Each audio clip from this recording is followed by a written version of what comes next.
उत्तराखंड की धामी सरकार ने एक और बड़ा और ऐतिहासिक फैसला लिया है। 1 जुलाई से देवभूमि उत्तराखंड में मदरसा बोर्ड का अस्तित्व पूरी तरीके से खत्म होने जा रहा है। उत्तराखंड में 1 जुलाई से मदरसा शिक्षा के इतिहास का एक नया अध्याय शुरू होगा। राज्य सरकार ने मदरसा बोर्ड को समाप्त करने का फैसला लागू कर दिया है। अब तक मदरसों की मान्यता, संचालन, शैक्षणिक व्यवस्था उत्तराखंड मदरसा शिक्षा बोर्ड के माध्यम से होती थी, लेकिन अब उसकी जगह उत्तराखंड अल्पसंख्यक शिक्षा प्राधिकरण काम करेगा। सरकार का दावा है कि इसका उद्देश्य मदरसों को आधुनिक शिक्षा से जोड़ना और शिक्षा व्यवस्था को एक समान बनाना है। अब राज्य के सभी मदरसे उत्तराखंड शिक्षा बोर्ड और नए अल्पसंख्यक शिक्षा प्राधिकरण के दायरे में आएंगे। यानी मदरसों में सिर्फ अब मजहबी तालीम नहीं होगी, बल्कि NCERT का सिलेबस चलेगा, जिसमें बच्चे कंप्यूटर पढ़ेंगे, साइंस और गणित भी पढ़ेंगे। सरकार इसे शिक्षा में सुधार का एक बहुत बड़ा अभियान बता रही है। इसके साथ ही इसको लागू हो जाने के बाद कई नई चुनौतियां भी सामने खड़ी हो सकती हैं। आखिर क्या होगा मदरसे का नया स्वरूप, आपको बताते हैं। क्या क्या बदल जाएगा। दरअसल 1 जुलाई से मदरसा बोर्ड खत्म हो जाएगा और बनेगा उत्तराखंड अल्पसंख्यक शिक्षा प्राधिकरण। सभी मदरसों को नई मान्यता जरूरी और नई शिक्षा नियमावली भी लागू होगी।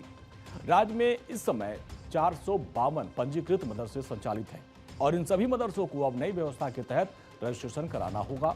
यानी पुरानी मान्यता पर्याप्त नहीं होगी। मतलब यह है कि 452 मदरसों पर सीधा असर पड़ेगा। सभी को नई मान्यता लेनी होगी। शिक्षा नियमावली को यहां पर लागू किया जाएगा। नियमित निरीक्षण होगा और एक समान प्रशासनिक व्यवस्था यहां पर होगी।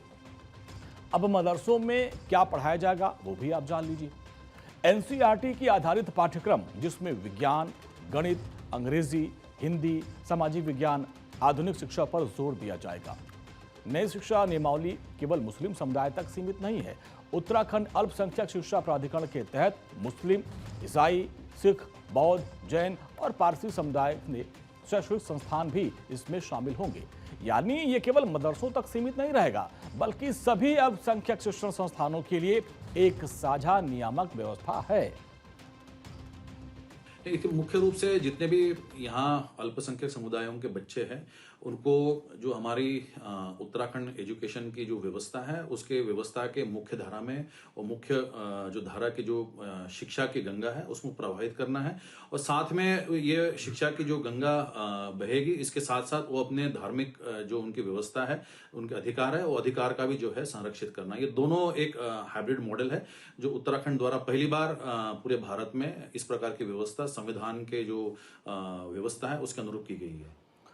वहीं उत्तराखंड मदरसा शिक्षा बोर्ड ने धामी सरकार के इस ऐतिहासिक फैसले का स्वागत किया और समाज के लोगों से अपील की कि बच्चों के भविष्य को संवारने के लिए गुणवत्तापूर्ण शिक्षा के इस नए स्वरूप के तौर पर उत्तराखंड अल्पसंख्यक शिक्षा प्राधिकरण के बारे में जानकारी जन जन तक पहुंचाएं। उत्तराखंड राज्य के अंदर मदरसा बोर्ड को खत्म नहीं बल्कि उसका विस्तार करके 6 माइनॉरिटीज को शामिल किया और 6 माइनॉरिटीज में यानी सिख, मुस्लिम, ईसाई, बौद्ध, पारसी और जैन, उनके बच्चों को गुणवत्तापूर्ण एजुकेशन देने का फैसला ये स्वागत के साथ साथ आभार और अभिनंदन के योग्य है। मैं तो ये मानता हूं कि जहां युवा मुख्यमंत्री ने एक तरफ UCC लागू किया, 1 नेशन 1 लॉ, अब उसी तर्ज के ऊपर 1 नेशन 1 एजुकेशन, हर धर्म के बच्चे को कम से कम 12th तक की शिक्षा का अधिकार मिलना ही चाहिए और सरकार उस ईमानदारी से उस ग्राउंड को बनाते हुए आगे बढ़ रही है। और मुझे उम्मीद है कि आने वाला वक्त इन मदरसों से डॉक्टर APJ अब्दुल कलाम की तरह बच्चे पढ़ लिख कर देश राष्ट्रवादी विचारधारा से ओतप्रोत निकलेंगे।